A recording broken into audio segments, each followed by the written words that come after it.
Boa noite, irmãos e irmãs. Que o Senhor esteja com você. Seja muito bem-vindo e bem-vinda ao nosso culto de adoração ao nosso Deus nessa noite. Que seja um tempo de adoração ao Senhor, de gratidão ao Senhor, um tempo também de orarmos ao Senhor. O Senhor é bem-vindo aqui, muito mais bem-vindo do que todos nós, porque sem a presença dEle, esse momento não faz sentido. Sem a presença do Senhor, trazendo esperança ao nosso coração, falando com a gente, sairmos de nossa casa e estarmos aqui não faz sentido.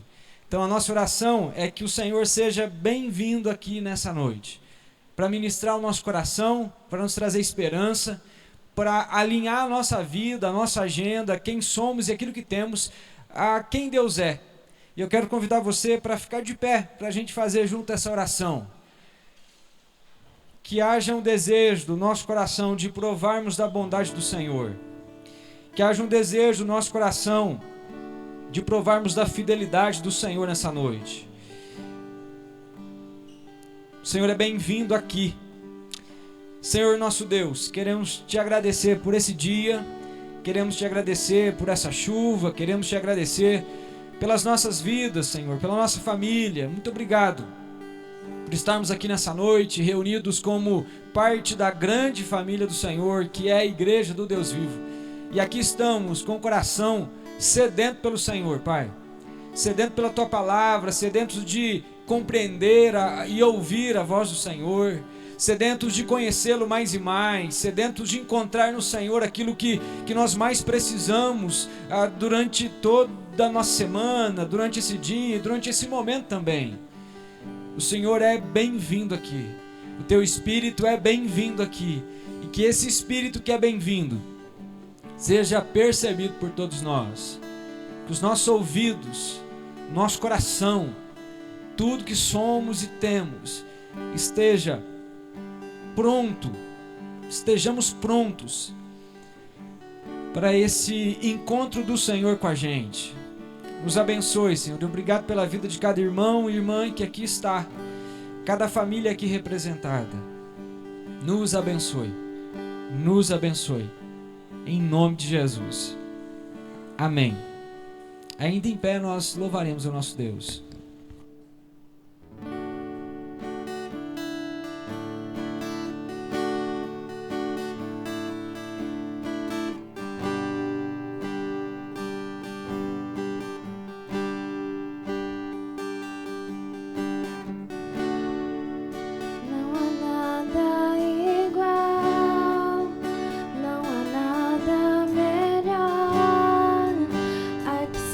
Comparar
Amém, irmãos e irmãs. Vocês podem se assentar, por favor. O nosso Deus é bem-vindo na nossa vida. A gente costuma cantar a música pensando nesse lugar, nessas paredes, né? Mas Ele é bem-vindo aqui dentro. Essa é a casa onde esse Espírito habita. Eu quero convidar você para a gente fazer a leitura de 1 Timóteo, capítulo 2, a partir do versículo 3º. 1 Timóteo, capítulo 2. E aí eu vou te dar aquela dica de ouro.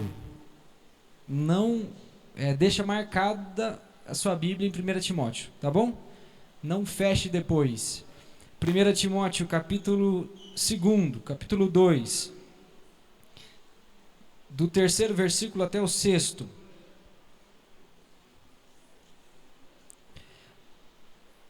Primeira Timóteo, capítulo 2.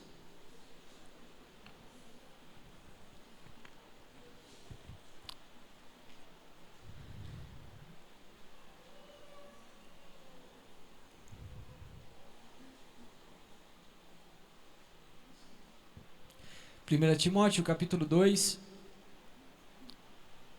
Você pode acompanhar a leitura a partir do versículo 3.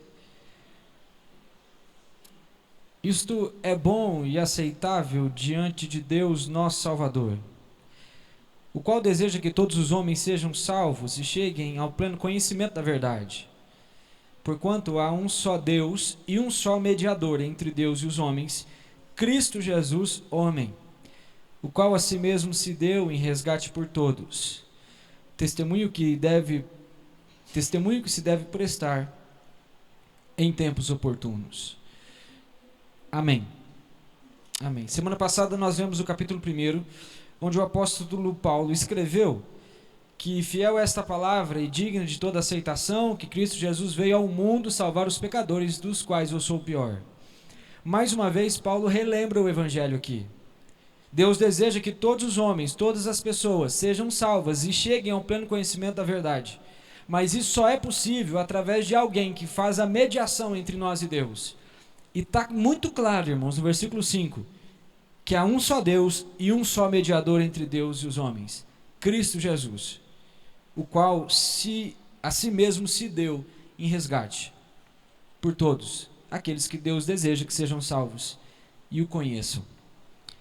Eu sei que isso parece muito fácil, né, para a gente, isso aí é verdade, mas como é isso no dia a dia, irmãos? Como o Evangelho mexe com a nossa segunda-feira? Como que é acordar sabendo que em Jesus você tem um Pai?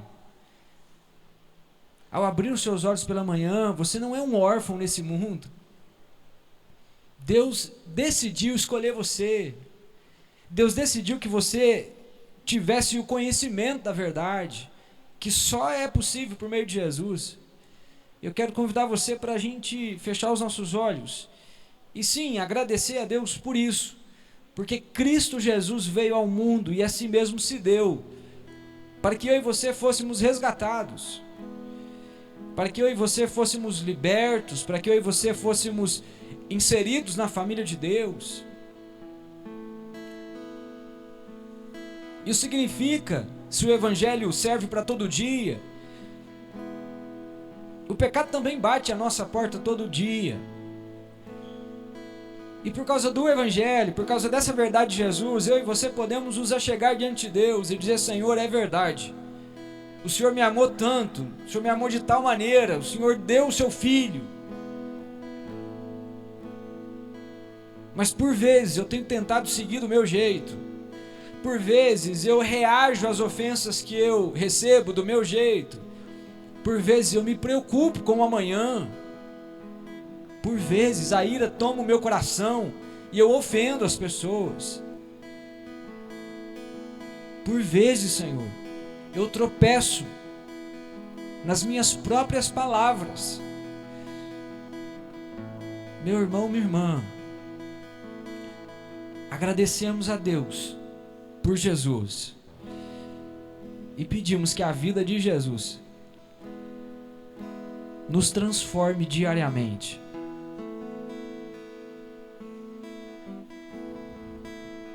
Senhor, te agradecemos pelo perdão que há em Jesus. Te agradecemos porque o Senhor, com toda a sua sabedoria e vontade, decidiu se revelar a nós. Nós não temos acesso ao Senhor por causa da nossa vida certinha. Nós não temos acesso ao Senhor porque a gente faz as coisas certas e a nossa vida está em ordem. Não, Senhor. Talvez externamente esteja em ordem, mas o Senhor conhece a nossa vida e sabe que dentro as coisas não andam bem. E nós não temos acesso ao Senhor por nós mesmos. Mas há um só Deus e um só mediador entre nós e o Senhor, Cristo Jesus.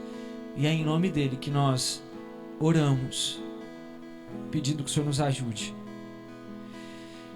Nos ajude a obedecer, nos ajude a seguir os conselhos da tua palavra com todo o coração. Nos ajude a perceber a voz do Senhor quando está tudo gritando dentro e fora de nós. Precisamos do Senhor. Precisamos do Senhor. Porque sozinhos nós estamos perdidos. Nos abençoe, Senhor, com o teu perdão. Nos abençoe com o teu perdão. Que teu Espírito promova em nós arrependimento e mudança. Em nome de Jesus. Amém. Palavra com o nosso irmão Rosinaldo.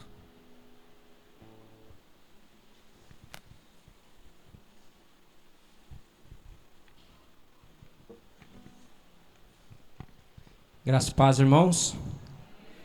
Se vocês não fecharam suas Bíblias, volte uma folha. 1 Timóteo 6, no verso 10.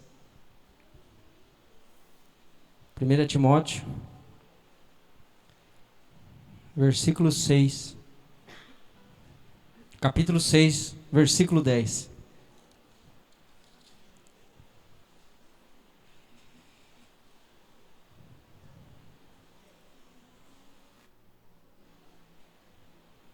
Timóteo 6, versículo 10.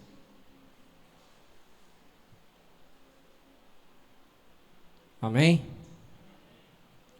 E a palavra do Senhor nos diz assim: porque o amor do dinheiro é a raiz de todos os males, e alguns nessa cobiça se desviaram da fé e a si mesmo se atormentaram com muitas dores. O amor ao dinheiro é a raiz de todos os males. E o que nós temos amado mais? Ao Senhor ou ao nosso dinheiro? O que nós temos amado mais? O dinheiro ou as coisas do alto? Muitas vezes o dinheiro se torna até o nosso Deus, quando nós depositamos a nossa confiança nele, ou o nosso amor ao dinheiro. E quando eu passo a amar o dinheiro, eu vou desobedecer o mandamento do Senhor, que é devolver uma pequena parte daquilo que Ele tem nos abençoado. Quando eu amo o dinheiro, eu deixo de obedecer ao Senhor. Então eu convido aqueles que trouxeram seu dízimo, suas ofertas, que você possa estar trazendo nesse momento, enquanto nós cantamos essa primeira canção.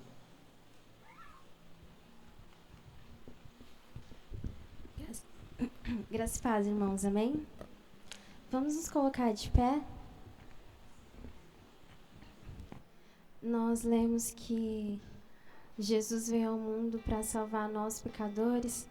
E nesse momento eu te convido para juntos a gente louvar e adorar o Senhor por esse amor que vai de leste a oeste, pela graça e pelo amor dele que nos alcançou, amém?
Senhor, recebe o meu louvor, é de coração.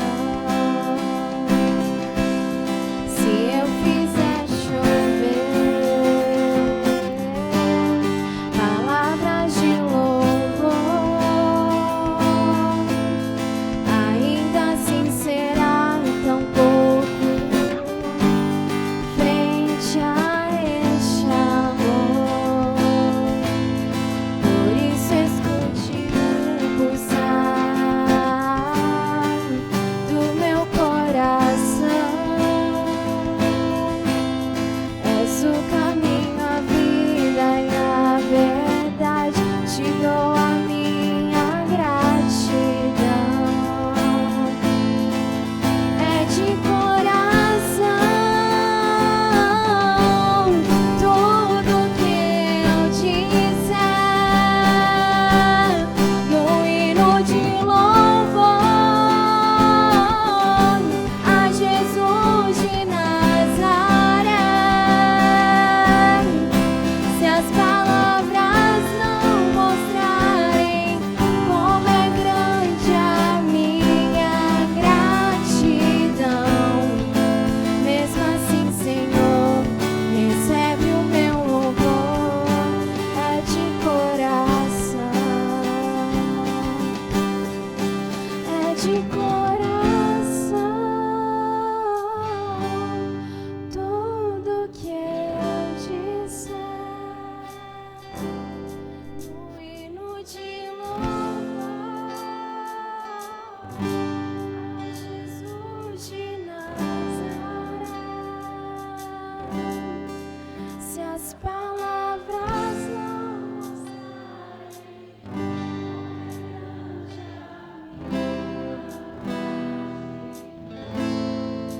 mesmo assim, Senhor, recebe o meu louvor, é de coração.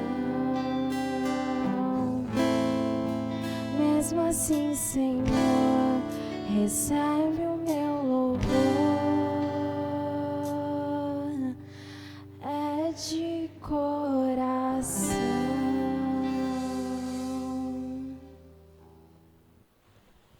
Vamos agradecer ao Senhor. Querido Deus, nós estamos na Tua presença, Pai. E Te agradecemos, ó Deus, pelos Teus cuidados. Te agradecemos, ó Deus, porque o Senhor tem suprido, Pai, as nossas necessidades. O Senhor tem cuidado, Pai, de cada detalhe das nossas vidas. E não tem deixado faltar nada, ó Pai. E nós somos gratos ao Senhor, Deus. E nós devolvemos aqui, Pai, uma pequena parte da bênção do Senhor sobre as nossas vidas. Daquilo que o Senhor tem abençoado cada um de nós. Deus, e nos ajude, Pai, nos ensine a ser cada vez mais fiel ao Senhor. Ser obedientes, ó Pai, à Tua palavra. Cumprir, ó Deus, aquilo que o Senhor deixou, os mandamentos do Senhor. E aqui está, Pai, um deles sendo cumprido. E aqueles que não puderam, Senhor, que o Senhor possa abençoar da mesma forma. E que eles possam ser tocados pelo Senhor, ó Deus. E sentir, ó Pai, esse amor de trazer, ó Pai, aquilo que o Senhor tem abençoado na vida de cada um. Muito obrigado, Senhor. Nós agradecemos. Em nome de Jesus. Amém, Senhor. Amém. Vamos continuar louvando o nosso Deus. Nesse momento eu convido você a fazer da próxima canção a sua oração. Uma vez eu vi que se a gente vivesse tudo que cantamos, a nossa vida seria bem diferente. Que o desejo do nosso coração seja realmente honrar, adorar, louvar o Senhor, seja viver para Ele. Que nós possamos realmente ter um coração entregue diante de Deus. Um coração que queira viver só para Ele, um coração que queira viver a vontade dEle. Que mesmo quando as coisas não vão como a gente quer, que seja a vontade do Senhor sobre a nossa vida. Então, nesse momento, que nós possamos fazer essa oração juntos, essa oração de entrega ao Senhor.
Senhor Deus, Pai. Obrigada pela oportunidade que temos de estar aqui na sua casa, de estarmos juntos e juntos podemos prestar culto ao Senhor, poder te louvar, te adorar, aprender mais sobre o Senhor, sobre a sua palavra, Pai. Obrigada pelo seu infinito amor que nos alcançou, pela sua graça, pela sua misericórdia que se renova a cada manhã, Pai. Obrigada porque, mesmo sendo Deus tão grande, o Senhor ainda se importa com a gente.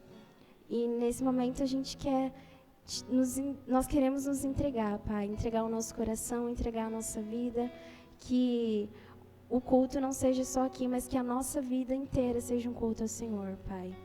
E que o Senhor fale conosco através da sua palavra, com as crianças também no culto infantil. Em nome de Jesus, amém. A igreja pode se sentar.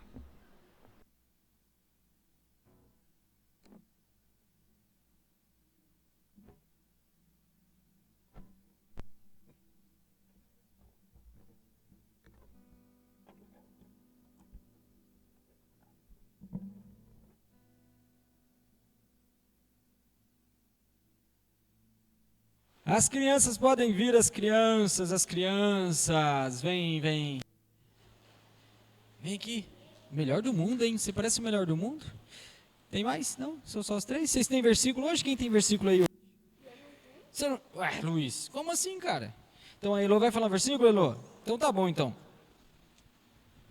Alegrar-vos sempre no Senhor. Outra vez digo, alegrar-se.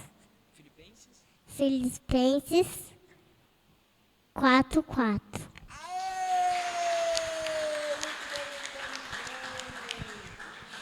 Você não tem não, Luiz? Então tá bom, então. Semana que vem você vai ter, né? Então tá bom. Vamos orar, irmãos e irmãs, pelas crianças. Estenda a sua mão. Senhor nosso Deus, queremos te agradecer pela vida dos nossos pequenos e pequenas. Oramos pedindo que o Senhor possa guardá-los de todo acidente doméstico, de toda enfermidade. Oramos pedindo, Pai, que o Senhor esteja com eles, os ajudando no crescimento, no desenvolvimento, Senhor, físico, emocional. A nossa oração, Deus, é que o Senhor abençoe também suas famílias, que elas sejam alvos da graça, do amor, da presença do Senhor. O tempo que elas terão agora de culto infantil, Pai, que o Senhor use as nossas irmãs como instrumento nas mãos do Senhor, para ministrar ao coração das nossas crianças, e que as verdades que elas serão expostas, Senhor, possam encontrar um lugar fértil no coração delas. É a nossa oração, Pai, e que essa semente produza frutos para a glória do Teu nome. É a nossa oração, Deus. Nos abençoe em nome de Jesus. Amém.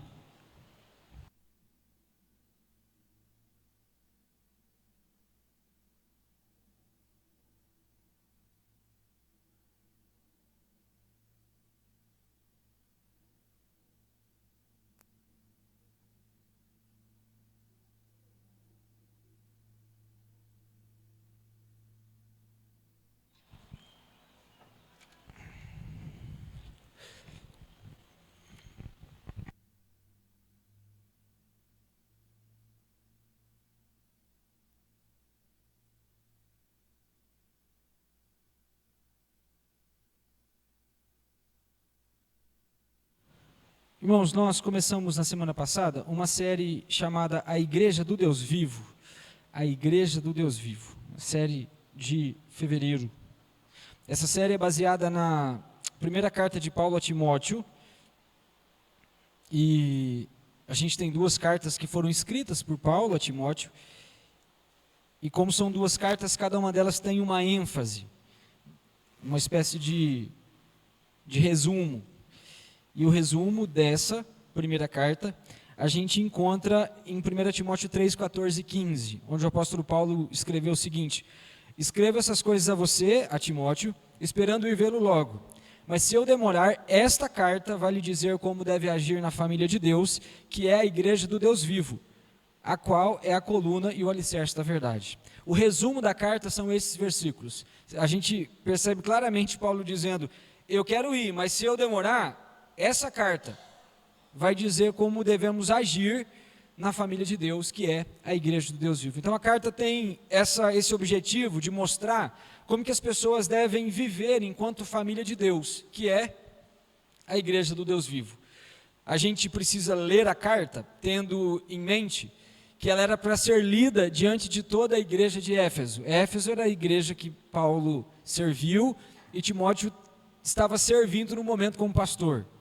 Então, por que eu estou dizendo isso? Porque a gente corre o risco de olhar para a carta de Timóteo e falar assim, é só para o Timóteo, não é para mim. Ou é só para pastor, porque Timóteo era pastor, então não é para mim. Mas essa nota de rodapé é muito importante porque faz a gente enxergar a carta não só como para um grupo de pessoas, mas para toda a igreja. Porque a carta chegaria na mão do Timóteo e depois do culto, por exemplo, Timóteo abriria a carta e leria a carta diante de toda a igreja. Se a carta é, como nós lemos aqui, para mostrar como a gente deve agir, e perceba que ele usa devemos agir na família de Deus, que é a igreja de Deus vivo, essa carta é para todos os cristãos, tanto de Éfeso naquele tempo, como também para nós hoje.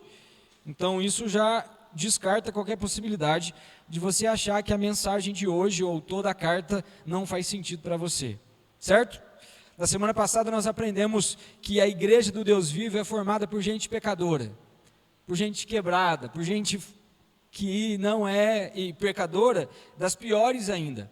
O apóstolo Paulo diz que a graça de Jesus veio a todos, e a todos os pecadores, dos quais ele era o pior. O maior de todos os pecadores, dizendo que Jesus veio para salvar os pecadores. Irmãos, na nossa talvez incompreensão dessas coisas, se Paulo está dizendo isso, metade do Novo Testamento foi escrito por ele. Depois de Jesus, ele é a pessoa mais importante do Novo Testamento. Se ele disse que ele era o pior, eu disse semana passada que eu sou pastor da pior igreja e vocês têm o pior pastor. Simples assim. A gente deveria até ouvir um amém depois de uma frase dessa, mas não tem problema. Hoje a gente vai conversar sobre a igreja do Deus vivo e a sua liderança. Por isso que eu quero convidar você para abrir a sua Bíblia, se já não estiver aberta, em 1 Timóteo capítulo 3, os 7 primeiros versículos.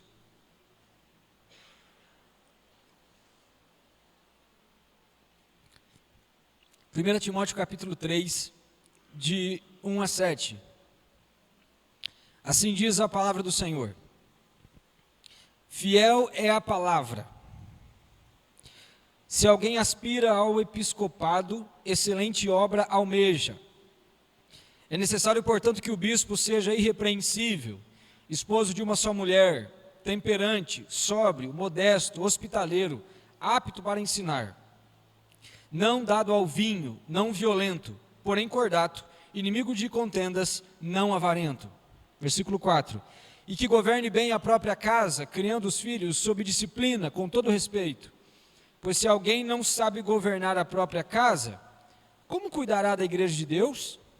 Não seja neófito, para não suceder que ensoberbeça e incorra na condenação do diabo.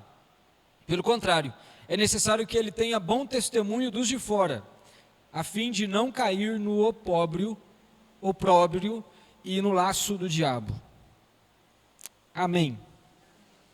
A igreja do Deus vivo e a sua liderança. Essa é a mensagem de hoje. Quando você encontra passagens da Escritura que tratam sobre a liderança, você fica tentado a pular a leitura que você está fazendo para algo mais emocionante ou relevante, ou você continua lendo? Porque eu imagino que muitas pessoas, quando leem esse trecho da Bíblia, pensam assim, isso não tem nada a ver com a minha vida, porque eu almejo o episcopado e eu nem sou um bispo ou um presbítero. O que isso tem a ver comigo? A gente precisa ser lembrado, irmãos, que a liderança da igreja afeta todos nós, afeta todos os seguidores de Cristo. Alguns cristãos, ao longo dos tempos, foram encorajados pela liderança da igreja, enquanto muitas outras pessoas foram feridas em sua caminhada por líderes. Em alguns casos, o dano foi tão grande por um líder da igreja, que aqueles que uma vez professaram a fé em Jesus, não professam mais. É por isso que olhar para a liderança da igreja, nas Escrituras, e particularmente em nossos dias, é extremamente crucial. O que a Bíblia diz sobre os líderes da igreja? Nós vimos na semana passada como a igreja é formada. Mas o que a Bíblia diz sobre a liderança dessa igreja? Porque se por um lado os líderes forem indiferentes a Deus, indiferentes à oração, indiferentes ao pecado, indiferentes à missão de Jesus, a igreja falha nessas áreas. E muitas pessoas sofrerão por não conhecer Jesus e por não serem ajudadas na sua caminhada com Jesus. Mas é verdade também, se os líderes da igreja forem apaixonados por Jesus, forem totalmente dedicados à oração, à palavra, ao pastoreio desses irmãos, a igreja será fortalecida e ninguém vai conseguir medir o que Deus pode fazer através dessa igreja. Portanto, não importa quem você é e não importa como você serve no corpo de Cristo, a liderança da igreja é importante e afeta diretamente a vida de cada um de nós. Agora, antes da gente olhar para o texto, eu quero voltar no tempo um pouquinho com você. Eu disse no início que a carta que Paulo escreveu para Timóteo era também para a igreja de Éfeso. Uma igreja que foi também pastoreada pelo apóstolo Paulo. Inclusive, Paulo passou 3 anos na cidade de Éfeso, ensinando publicamente de casa em casa a palavra de Deus. Eu quero voltar no tempo porque anos antes dessa carta de Timóteo ser escrita, Paulo mandou uma mensagem, ou melhor, ele disse pessoalmente aos presbíteros de Éfeso o seguinte. Você pode encontrar esse discurso em Atos 20, a partir do versículo 17 até o 35, a gente tem uma palavra direta de Paulo aos presbíteros da igreja de Éfeso, pastoreado por Timóteo, bem antes de Timóteo, obviamente. E olha o que ele diz: cuidem de vocês mesmos e de todo o rebanho que o Espírito entregou aos seus cuidados, como pastores da igreja de Deus, que ele comprou por meio do seu sangue, por meio do sangue do seu próprio Filho. Com essas palavras, a gente entende claramente, irmãos, que Jesus confiou o seu rebanho a homens. A igreja é de Deus, não é de pessoa. A igreja é de Jesus, certo? De Deus. De Deus. A igreja de Deus, está escrito aí. Mas o Senhor constituiu a liderança da igreja para que o povo seja cuidado, pastoreado e conduzido. A leitura que nós fizemos agora há pouco em 1 Timóteo 3, tem pelo menos 15 características de um presbítero. Nós lemos aqui a palavra episcopado e bispo, certo? É assim que a gente encontra, é assim que nós encontramos em 1 Timóteo capítulo 3.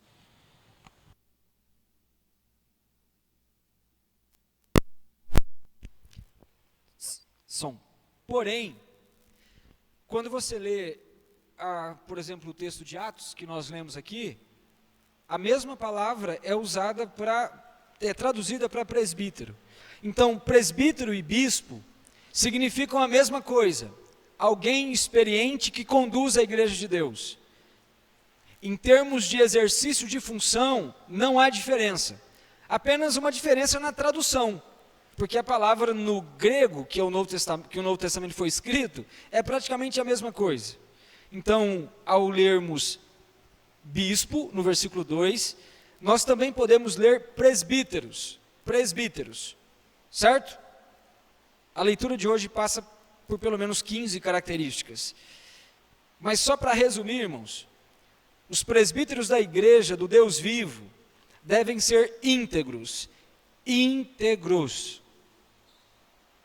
A gente vive uma crise no Brasil, certo? Todos nós sabemos que nós vivemos uma crise nacional. Irmãos, essa crise não é política e essa crise não é econômica. A crise que nós vivemos no nosso país é uma crise de integridade e de caráter. Homens que deveriam ter compromisso com a verdade estão jogando a verdade pelo ralo. Desde pessoas que assumem posição de liderança lá em cima, até homens que governam suas próprias casas. A liderança da igreja, pelo poder do evangelho, precisa ser composta por homens que honrem a Deus, por homens que honrem suas famílias, homens que honrem o próximo, homens íntegros. O que vem primeiro não é a condição econômica, não é se o cidadão é gente boa, não é se ele tem uma posição de destaque na sociedade, mas o que vem primeiro na escolha de uma liderança para a igreja é a integridade e o caráter. Esses são os requisitos, podemos dizer até únicos, mas principais para alguém fazer parte da igreja do Senhor. Eu quero te lembrar que essas características Por mais que, como eu disse, dizem respeito a presbíteros, a palavra de Deus também é para nós. São características que abraçam todos os cristãos, irmãos. Todos os cristãos da igreja do Deus vivo precisam de integridade e caráter. A gente vai dar uma olhada rapidamente naquilo que Paulo apresenta nos versículos. Por exemplo, ele diz que o presbítero deve ser irrepreensível e esposo de uma só mulher. Irrepreensível, alguém que não precisa ser chamado a atenção. Isso é difícil? É muito difícil porque todos nós, ninguém é perfeito, essa é a velha frase. Mas uma pessoa íntegra, uma pessoa irrepreensível, precisa que as suas qualidades, os seus acertos, sejam mais evidenciados que suas falhas. Alguém assim, é muito difícil achar uma área da vida que tenha rachaduras, que tenha fissuras no caráter ou na integridade. Isso vale para qualquer um, irmãos, para presbítero e para todo cristão. Deveríamos ser irrepreensíveis, ninguém deveria nos repreender por alguma coisa. A lógica é que quanto mais tempo a gente caminha com Jesus, menos repreensões nós venhamos a sofrer. O texto diz também que o presbítero deve ser esposo de uma só mulher. Óbvio, claro, está tudo bem, beleza, o homem precisa ser esposo de uma só mulher. Mas isso é mais profundo, porque nos dias de Paulo, principalmente em Éfeso, era comum homens terem aventuras extraconjugais, o adultério. Havia prostituição, havia inclusive a homossexualidade. Em Éfeso havia o templo da Diana, a grande Diana dos Efésios, a deusa da fertilidade, da sexualidade. E era muito comum homens frequentarem a igreja e frequentarem esses templos. Era muito comum homens participarem da comunidade cristã, mas durante a semana participarem da comunidade da Diana dos Efésios, para os seus cultos. E aí você já imagina que tipo de culto que era, se era um templo da sexualidade. E aí quando você lê Paulo dizendo, você tem que ser esposo de uma só mulher, mas para a gente, está tudo bem, mas para aquela época não. Na verdade, o que é curioso é que nós vivemos em uma cultura muito semelhante à cultura de Paulo e Timóteo. Vivemos em uma cultura de adultérios, de prostituição e também de homossexualidade. Todas essas formas de sexualidade distorcem o plano de Deus em Gênesis, irmãos. Ser marido de uma só mulher tem sido raro nos nossos dias. Ser marido já tem sido raro. De uma só mulher, mais raro ainda. E aí o Paulo traz isso por quê? Porque isso é realmente contracultural. A liderança da igreja precisa se atentar a isso e cuidar do seu casamento, mas também todo homem casado precisa se atentar a isso. Paulo continua dizendo o seguinte: o presbítero deve ser temperante, sóbrio, modesto e hospitaleiro. Essas 4 características dizem respeito diretamente ao trato com o próximo, aos relacionamentos, ao cuidado com o outro. Diz respeito à maneira como nós lidamos com o nosso próximo. Um presbítero da igreja do Deus vivo precisa ser qualificado para lidar com as pessoas. Alguém paciente, educado, firme, lúcido, receptivo e que cuida das pessoas. Uma liderança que não tem essas características não será uma bênção, mas um peso na vida dos irmãos. Temperante, sóbrio, modesto e hospitaleiro. Alguém com um coração voltado para o outro. Alguém, e aqui, irmãos, de novo, são características para todo cristão. Nós precisamos cultivar essas virtudes. Nós devemos ser os melhores amigos dos nossos amigos. Nós devemos, no mínimo, ter educação, irmãos. Tem um pastor amigo meu, e às vezes a gente via alguma cena assim, e ele olhava para mim, alguma cena assim, de falta de educação mesmo. Talvez uma palavra dita em fora de hora, entre os irmãos, e ele dizia, porque era o tempo que a gente estava junto, né? Que a gente servia juntos, mas ele está vivo ainda. Ele dizia: Everton, Jesus salva, mas não dá educação, né? A gente tem que aprender. E é isso, irmãos. A gente precisa, no mínimo, ter temperança, sobriedade, sermos modestos e hospitaleiros, como cristãos. mas se a gente está falando de liderança, principalmente. O presbítero precisa ser apto para ensinar. Nós lemos isso no versículo 2. Em vários momentos da carta, e eu sugeri para que você lesse ela, você vai perceber ensinos errados surgindo de dentro da igreja e de fora da igreja. E qual o problema disso? Que esses falsos ensinos contaminavam os irmãos, contaminavam a fé, contaminavam a vida. E ensino errado gera uma prática errada. Quando não conhecemos a palavra de Deus de fato como ela é, a nossa prática de vida vai ser errada. Então ensinar é a melhor maneira de ajudar a igreja e os irmãos a crescerem na graça de Jesus, conhecendo Jesus e se relacionando com Ele.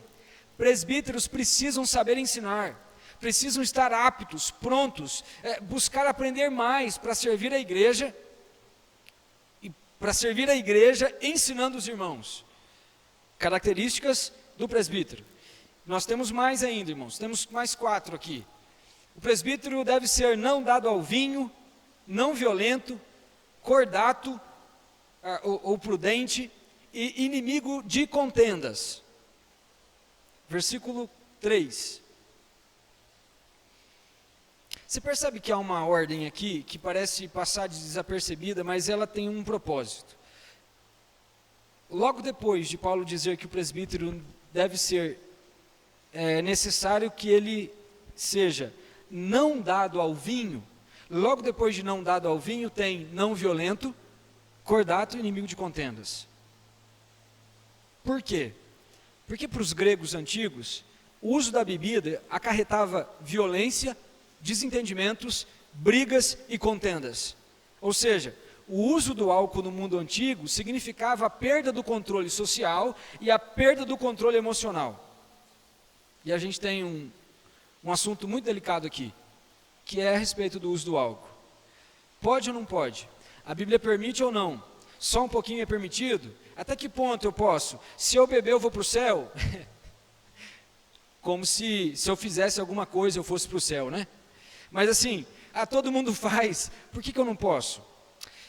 Eu quero apresentar alguns dados para você, que são retirados da OMS, da Organização Mundial da Saúde, de especialistas nessa área, e também do site do Alcoólicos Anônimos. Por que eu vou trazer isso para vocês? Porque isso a gente não vê na televisão, nós não vemos isso em políticas públicas, e muito menos nós vemos isso em redes sociais. A gente até ri de piadas de pessoas que têm problemas com álcool, como se fosse engraçado.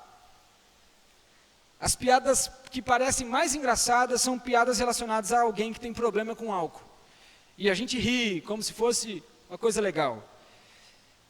Então eu queria te desafiar a parar de rir de algo que é sério. E as informações são as seguintes. O álcool é uma droga lícita. O álcool é uma droga, irmãos, uma droga. Não é uma bebida, é uma droga. Substância química que afeta diretamente os neurônios do ser humano. E é lícita. Você não vai preso. Mas por ser permitida, não significa que faça bem. Certo? Então, às vezes a gente acha que é só uma bebida. Não, é uma droga. O álcool gera descontrole emocional.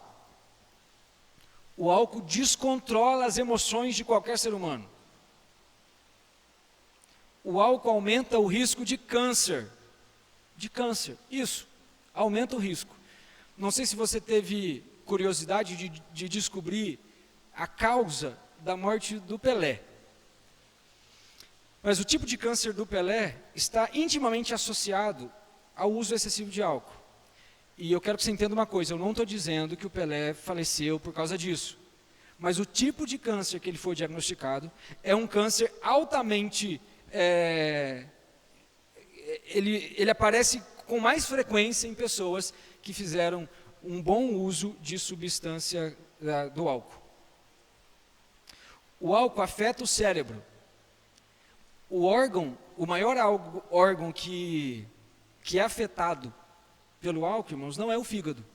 Geralmente a gente acha que é o fígado, né? Mas não é o cérebro. O cérebro é o maior órgão afetado pelo uso de álcool. Por ser químico, ele acaba com os nossos neurônios. Ele descontrola as nossas emoções, nosso raciocínio, a nossa resposta aos problemas. A gente acha que não tem nada a ver, mas tem tudo a ver, irmãos. Tudo a ver. Não existe uma dose segura. Não existe uma dose segura. Se a sua pergunta é mais um pouquinho, pode. Cientificamente, não existe uma dose segura para a pessoa ingerir álcool. Qualquer dose pequena, qualquer dose, é um risco.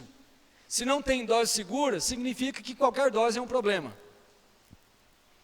O alcoolismo é uma doença que não tem cura. Uma pessoa que sofreu esse mal é tratado, irmãos, para o resto da vida. É uma doença. Doença. Doença. E essa, para mim, é a que mais me espanta. E a que as pessoas menos sabem. O alcoolismo nasce na tolerância do álcool no organismo. O alcoolismo nasce na tolerância do álcool no organismo. Essa doença não surge quando a pessoa está fora de si, mas ela começa a surgir quando o organismo consegue tolerar, não importa a quantidade, mas tolerar o álcool. A partir do momento que o organismo da pessoa não sente os efeitos do álcool, significa que ele está tolerando aquilo que o álcool traz. Se está tolerando o efeito do álcool, significa, de acordo com a OMS, de acordo com especialistas, que essa pessoa sofre de alcoolismo. Você consegue entender por que o álcool não deveria fazer parte da vida de um líder da igreja? Você consegue entender ou perceber porque isso talvez não deveria fazer parte da vida de ninguém? Irmãos, ninguém está julgando as pessoas aqui, mas fica claro para a gente que o uso do álcool tem destruído a vida de inúmeras pessoas sem elas perceberem. Alguns estão caídos pelas ruas por causa do álcool, mas outros estão dentro de casa. Sabe qual é a única diferença, segundo especialistas? A única diferença de quem está caído na rua e de quem está dentro de casa só é o lugar. Pois ambos são dependentes de uma droga, que é a única droga que você se sente mal, que você é criticado e as pessoas ficam espantadas por você não fazer uso. E a mensagem que ouvimos sempre é: não, está tudo bem, dá nada não, né? Essa ideia de dar nada não, você já deve ter escutado isso lá em Gênesis 3. Não dá nada, come, que não dá nada. Nós precisamos, irmãos, honestamente falar sobre isso e conhecer sobre isso. O presbítero não deve ser dado ao vinho, não violento, cordato ou prudente e inimigo de contendas. O texto continua, e são as últimas. O presbítero não deve ser avarento, não ser avarento, é isso que nós encontramos no final do versículo 3. Irmãos, quem ama, a avareza é o amor excessivo ao dinheiro, né? Então, quem ama o dinheiro não ama Deus. Quem ama o dinheiro e não ama Deus, não ama as pessoas. Alguém que não ama Deus não vai conseguir servi-lo e não vai conseguir servir as pessoas. A solução que o Evangelho traz para isso é sempre a generosidade. Isso cabe para líder e para todos os cristãos, irmãos. Todos os cristãos. Se a gente ama demais o dinheiro, a gente não ama Deus. Se a gente não ama Deus, a gente não consegue amar ninguém. O presbítero deve governar bem a sua própria casa, assim como todo homem deve governar bem a sua própria casa. Em qualquer setor, se um homem não conseguir governar a sua própria família, vai ser muito difícil ele governar a empresa, governar qualquer outra coisa, irmãos. Na igreja isso é importante, a família de um líder cristão diz muito sobre ele, querendo ou não. O presbítero não deve ser neófito. Que palavra é essa? Novo na fé. Alguém que começou a caminhar com Jesus recentemente. E percebe que aqui, Paulo está dizendo, não é que o presbítero não pode ser jovem de idade. O presbítero não pode ser novo na fé. Ele não pode ter começado a caminhar com Jesus recentemente. Porque pode ser que a pessoa seja jovem e já tenha começado a caminhar com Jesus há muito tempo. Então a ideia de Paulo não é essa. A ideia de Paulo é que alguém que vai servir como presbítero já precisa ter passado por muito tempo caminhando com Jesus e experimentado tudo que seguir Jesus implica. Tudo que seguir Jesus implica. E por último, ter bom testemunho com os de fora. A gente precisa explicar, né? Tá claro aí. Você vê que ele acrescenta, a fim de não cair no opróbrio e no laço do diabo. Quando a gente não tem testemunho das pessoas de fora da igreja, e aqui vale, irmãos, mais uma vez, para todos nós podemos cair no laço do diabo. Um líder cristão precisa ter testemunho de dentro de casa, na igreja e fora da igreja. A nossa vida deve refletir a luz de Jesus por onde quer que andemos. Líderes cristãos precisam de integridade no caráter. É verdade que nenhum de nós estamos à altura de tudo que lemos, mas existem áreas das nossas vidas, irmãos, que precisam ser acertadas todos os dias. Características que lemos aqui, que todos nós precisamos. Todos nós. Porque as nossas virtudes não são sobre a gente. As nossas virtudes, as coisas boas que fazemos, não é sobre nós. Mas sobre o Deus da igreja que nos chamou e tem nos transformado. O que eu levo para casa? Nós precisamos orar pedindo que o Senhor nos guie em tempos difíceis como os nossos. Irmãos, a gente não pode ser ingênuo a olhar para o nosso mundo e achar que está tudo bem. Nós precisamos de honestidade para chegar diante do Senhor. O Senhor nos guie nesses tempos difíceis, nos conduza nesses tempos difíceis. Mas também precisamos orar, pedindo que o Senhor nos dê líderes descritos no texto que lemos. Como igreja, nós precisamos orar, irmãos, para que Deus nos dê líderes, de acordo com aquilo que a palavra de Deus nos apresenta. Não é opinião minha, irmãos. Não é. Certo? Não é. É a opinião da palavra. E como igreja a gente precisa orar por isso. E eu quero convidar você a nesse momento fazer isso. Primeiramente orar por você, irmão e irmã. Como nós dissemos, características presentes aqui, algumas delas bem particulares aos homens, mas há princípios aqui para todos nós, todos e todas, todos nós que estamos aqui nessa noite. Talvez tenha área da nossa vida que precisa ser tratada. Então a gente precisa colocar isso diante do Senhor. A oportunidade de ouvir isso hoje é um sinal da graça de Jesus para a gente poder ouvir e mudar, irmãos.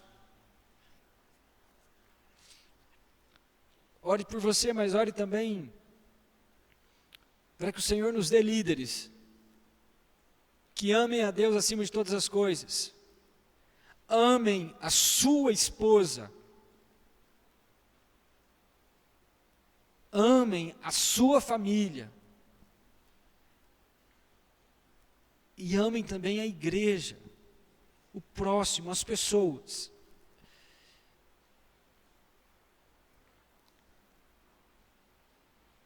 Senhor Deus, diante de Ti estamos pedindo pela nossa vida.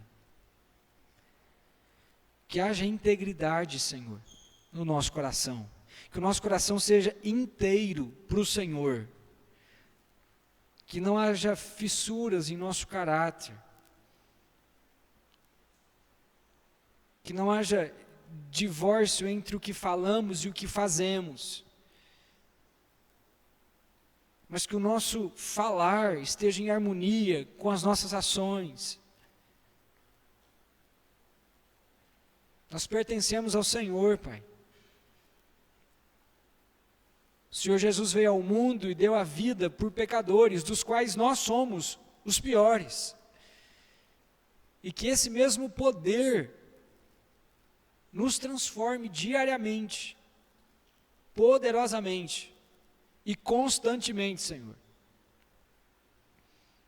Oramos também pela liderança da igreja, que o Senhor levante homens comprometidos com o Senhor acima de todas as coisas. Homens que amam a Jesus com todas as suas forças, que amam sua esposa, seus filhos, sua família, que estejam prontos para ensinar e para servir a igreja que é do Senhor. Oramos, Senhor, por isso.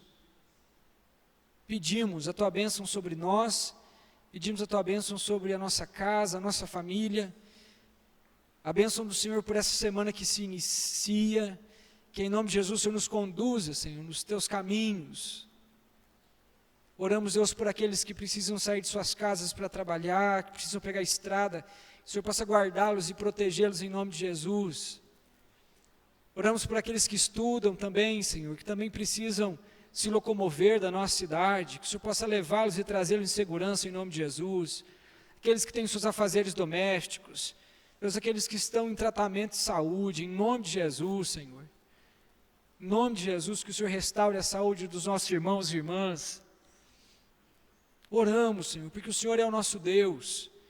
O Senhor é aquele que nos chama pelo nome. O Senhor é aquele que nos dá uma nova identidade, identidade de filhos e filhas. Nós não estamos sozinhos, Senhor, não estamos. Nós pertencemos ao Senhor como povo, como propriedade exclusiva do Senhor. Que o Senhor nos guarde, nos proteja, Senhor. Essa é a nossa oração, Senhor. Quero convidar você a ficar de pé para recebermos a bênção. Que o Senhor nos abençoe e nos guarde. E agora, irmãos e irmãs, que a graça do nosso Senhor e Salvador Jesus Cristo, o amor eterno do nosso Deus e Pai, o consolo e o conforto do Espírito Santo de Deus, esteja sobre vocês, sobre nós e sobre todo o povo de Deus, hoje e sempre. Amém. Amém. Amém. Os irmãos podem se